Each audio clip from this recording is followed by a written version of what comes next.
உளுந்தூர்பேட்டை அருகே ஒருங்கிணைந்த மகளிர் சுகாதார வளாகம் கட்டப்பட்டு 10 ஆண்டுகள் ஆகியும் திறக்கப்படாத நிலையில் மீண்டும் புனரமைப்பு செய்ததால் கிராம மக்கள் அதிர்ச்சி அடைந்துள்ளனர். கள்ளக்குறிச்சி மாவட்டம் உளுந்தூர்பேட்டை ஒன்றியத்துக்குட்பட்ட பெரிய குறுக்கை கிராமத்தில் சுமார் 300க்கும் மேற்பட்ட குடும்பங்கள் வசித்து வருகின்றன.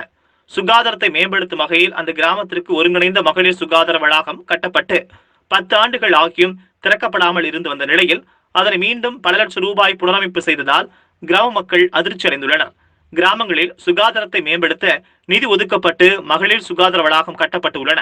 இதனை அந்தந்த ஊராட்சி நிர்வாகத்தினர் நடைமுறைப்படுத்துவதே கிடையாது. இதனால் பொதுமக்கள் வரிப்பணம் தான் வீணாகிறது என்று சமூக ஆர்வலர்கள் குற்றம் சாட்டியுள்ளனர்.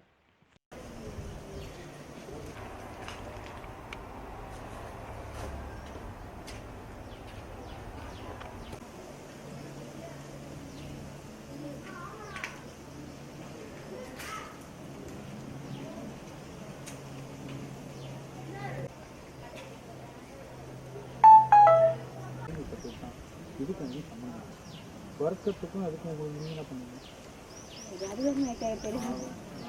ஊராட்சி செயலர் தான் இருக்கணும்.